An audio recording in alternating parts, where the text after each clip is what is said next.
2021년 1월부터 4월까지 우리는 사도행전을 묵상하게 됩니다. 그래서 오늘은 묵상보다는 이 사도행전이라는 성경을 간략하게나마 개관하는 시간을 갖도록 하겠습니다. 오늘 개관하는 이 내용을 잘 기억하시면서 사도행전을 묵상하면 좋겠습니다. 신약성경의 처음은 예수님의 행적을 기록한 4개의 복음서가 기록됩니다.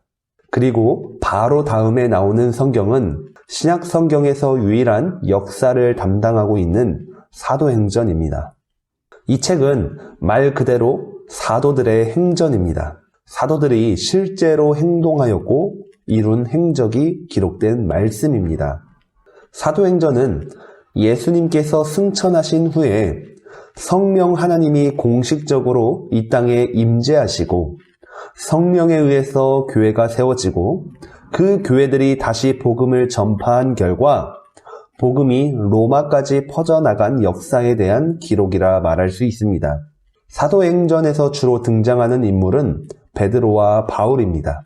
베드로의 활동이 1장에서 12장까지 기록되고 이후 바울의 활동은 제1차, 2차, 3차 선교 여행과 더불어 로마까지의 여정이 28장까지 기록되고 있습니다.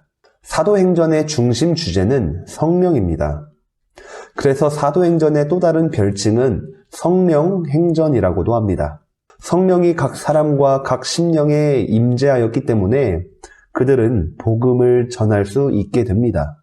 사도들은 성령으로 말미암아 복음을 전하였고 성령으로 교회를 세웠던 것이며 모든 역사의 중심은 성령이 있고 성령이 시작이었습니다.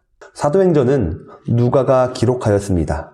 누가는 수리아의 안디옥 출신이며 이방인 개종자였습니다. 의사였던 누가는 바울의 2차 선교 여행 당시 동행함으로써 바울과 친분을 쌓게 됩니다. 이후 바울의 동역자로 나선 누가는 바울이 빌립보를 떠나 타지에서 복음 사역을 할 때에도 계속해서 빌립보에 머물며 사역을 하였고 후에 3차 선교 여행에 나선 바울이 다시 빌립보에 방문할 때 합류했던 것으로 봅니다. 그 후 바울의 1차 로마 투옥 때에 함께 동행하여 거의 2년 정도 바울과 함께 있었던 것으로 여겨집니다. 심지어 바울이 순교 직전 2차 로마 투옥 당시에도 누가만이 바울 곁을 지키고 있었던 것으로 봅니다. 따라서 사도행전 후반부 바울의 로마 여행 기록을 보면 매우 생생하고 자세하게 묘사되고 있는데 그것은 누가가 바울과 함께하였기 때문입니다. 마지막으로 사도행전의 특징 몇 가지를 생각해 보도록 하겠습니다. 첫 번째는 예수 그리스도를 증언할 사람입니다. 하나님의 사랑을 가지고 오셔서 그 사랑을 확증하신 분은 예수님입니다.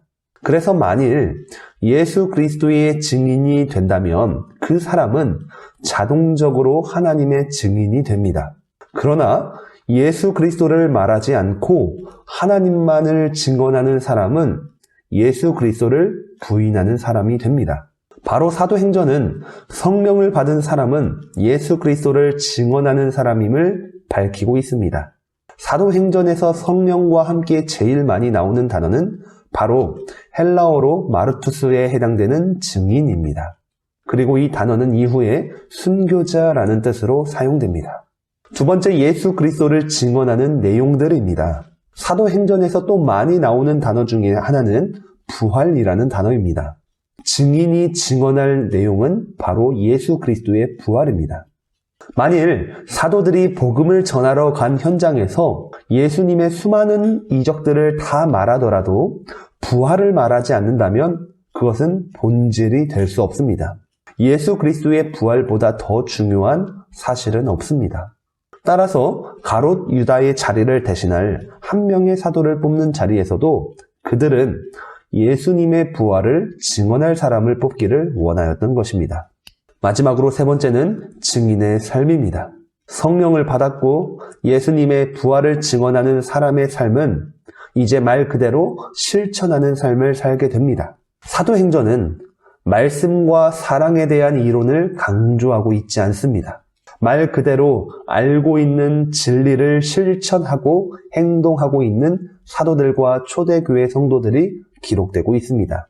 사도행전의 첫 번째 순교자였던 스데반 집사도, 베드로와 바울도 복음을 포기하지 않고 그렇게 실천하며 살았습니다. 사도행전은 신약 성경의 유일한 역사서로서 그 어떠한 이론의 주장보다 실천이 강하게 기록된 말씀이라 할 수 있습니다. 오늘은 사도행전을 간략하게 개관해 보았습니다. 사도행전이 어떠한 성경인지 이 영상을 통해서 공부를 하시고 우리는 이제 사도들의 행적을 따라가며 또한 성령의 역사를 조명하면서 2021년도에도 변함없이 하나님의 말씀을 묵상할 것입니다. 더불어 우리의 신앙도 한 단계 더 발전하기를 소망합니다. 영상이 도움이 되셨다면 좋아요와 구독 눌러주시고 오늘도 주님 안에서 승리하는 복된 성도의 삶이 되기를 간절히 소망합니다.